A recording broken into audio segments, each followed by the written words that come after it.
Good afternoon. I'm Assistant Sheriff Dory Corn with the Las Vegas Metropolitan Police Department. I'm here today to provide additional details on an officer-involved shooting that occurred this past Tuesday, January 6, 2026. Please note we're still early into the investigative process, and as such, some of the details may change as we collect more information. This is our first officer-involved shooting for this year, and it is our first fatal officer-involved shooting. At this time last year, we did not have any officer-involved shootings. The location of this incident was at an apartment complex near the 9200 block of West Russell Road. You can see an overview of the scene to my left. The officer involved in this incident is Tristan Taylor. He is 28 years old and has been with LVMPD since 2024. Officer Taylor is currently assigned to Summerlin Area Command, which is a part of our Community Safety Division. He was armed with a Staccato 9mm handgun, equipped with an optic and a tactical light. The investigation revealed he fired 4 rounds. The suspect in this incident has been identified as Justin Walsh. He's 44 years old, 5'10", 185 pounds. Walsh was armed with a Springfield XD .40 caliber handgun, and the firearm had 6 rounds in the chamber. You can see some photos to my left that show the suspect's weapons.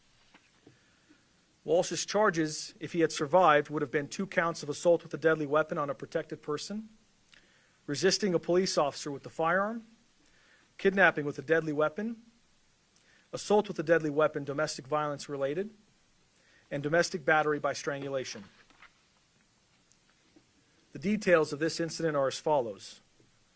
On January 6, 2026, at approximately 7:32 in the morning, LVMPD received a 911 text where a woman was stating that she was being threatened by a male with a gun. You can see the text to the left of the screen. The phone used for this 911 text was traced to an apartment complex near the 9200 block of West Russell Road. Officers were immediately dispatched to this location, and a short time later, LVMPD received a 911 call from the same phone in which a woman can be heard in the background crying. The female was begging a male to stop and to let her leave. This call was disconnected, but our call taker took the initiative to call back. And at that time, a male answered the phone, but he refused to let the female speak to the police. We'll now play an audio from that call.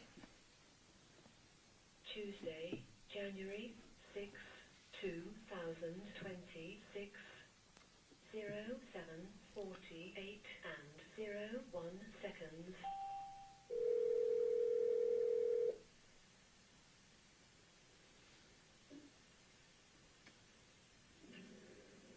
Hello?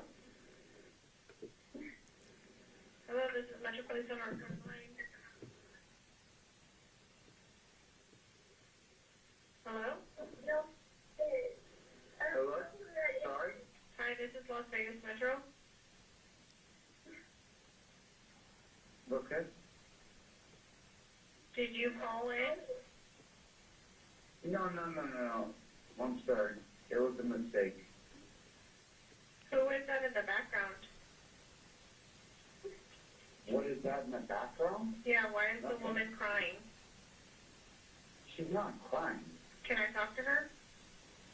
You can absolutely talk to her.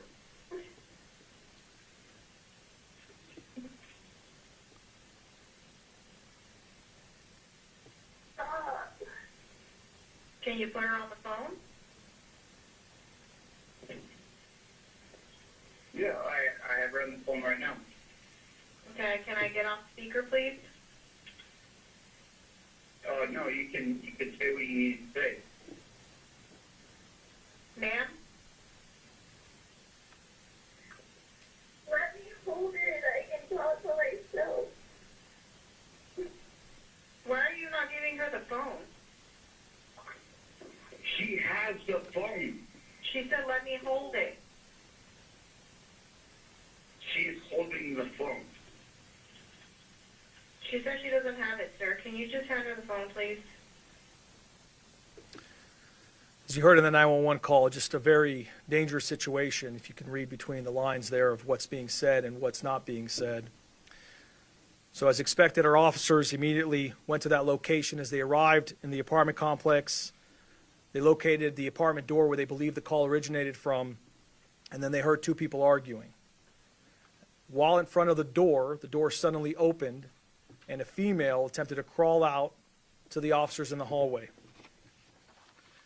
The male half, later identified as Justin Walsh, could be seen trying to pull the female back into the apartment with one hand and then pointing a firearm at the female's head using his other hand.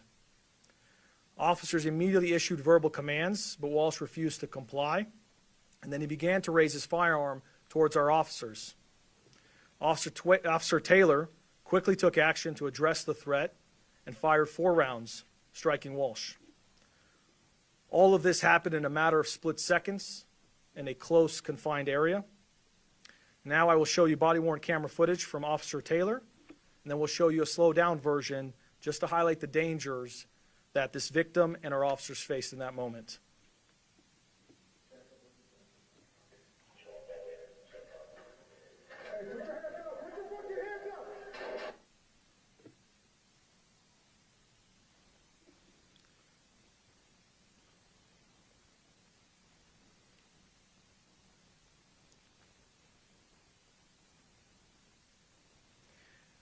Now you'll see a still photo of the suspect attempting to pull the victim back inside the apartment while holding a firearm to her head using the other hand. This is what the officer saw in those split seconds as the door opened. And then you'll see another still photo here of the suspect taking a shooting stance and pointing the firearm right at Officer Taylor. As soon as the threat was addressed, our officers took Walsh into custody and began providing medical attention while waiting for medical personnel to arrive. Walsh was transported to a local hospital where he later died. The female was treated by medical personnel on scene, and none of our officers were injured during this incident. This concludes the formal part of this briefing, but I just want to take a moment here and say 2 things.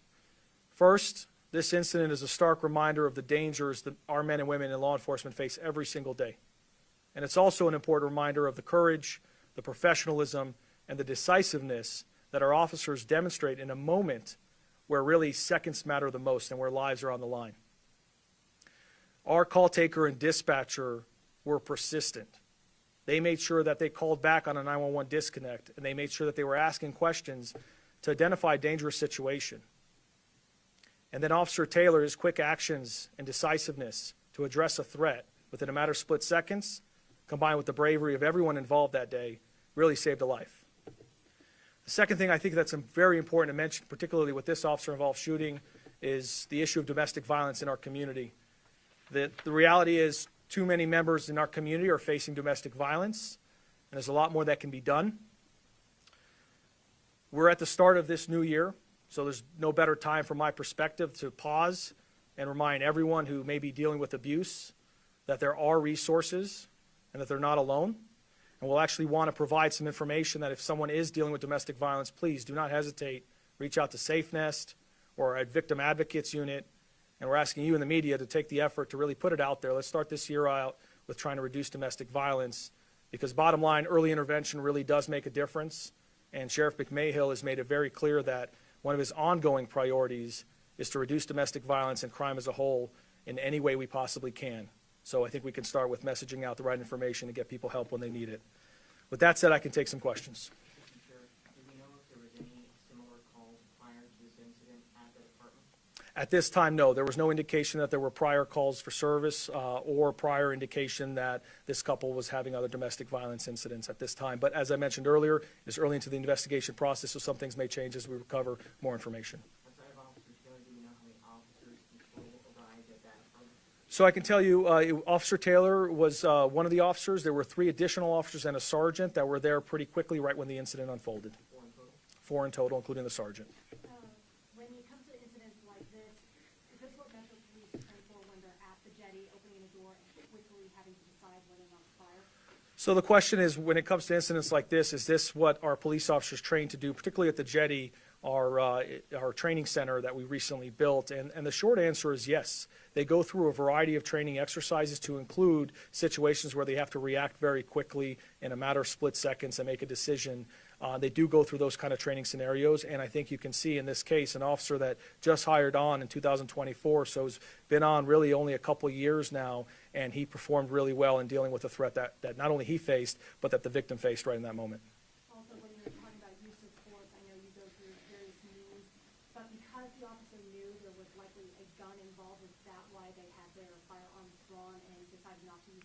type of force? Well, so the question is, because there was a call and the details indicated that there was a gun potentially involved, is that why there was no other options used when faced with the firearm, for example? But that's not exactly the case, because in this situation, there was just a matter of split seconds. So there was really no time. And when you're dealing with someone with a firearm, that is a lethal threat. So you first have to make sure you have lethal coverage before you can consider any other de-escalation methods. But it's also important to note that while the training has been really remarkable and a game changer in terms of preparing our officers, it's not just training. We've reduced officer-involved shootings last year significantly, but at the end of the day, it's also, we react to what the suspects do. And sometimes there are just very violent people out there that are going to force us to have to use lethal options rather than de-escalate in other ways. And then also, do you know if the suspect had any previous criminal history? You know what, I don't have the answer right now. I can get that to you at a later time. As I said, we're just 72 hours into this, so we're still collecting information.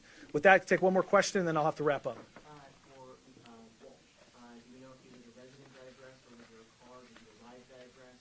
Do you know anything about what his relationship is to that address? The question is whether he was a resident to that address or whether he was living there. At this time, based on our investigation, we believe they were both staying there, but primarily him at that time. With that, we're going to wrap up because we have another briefing that we have to do. I'll transition now to Assistant Sheriff Brian Peterson to discuss our second officer-involved shooting. Thank you.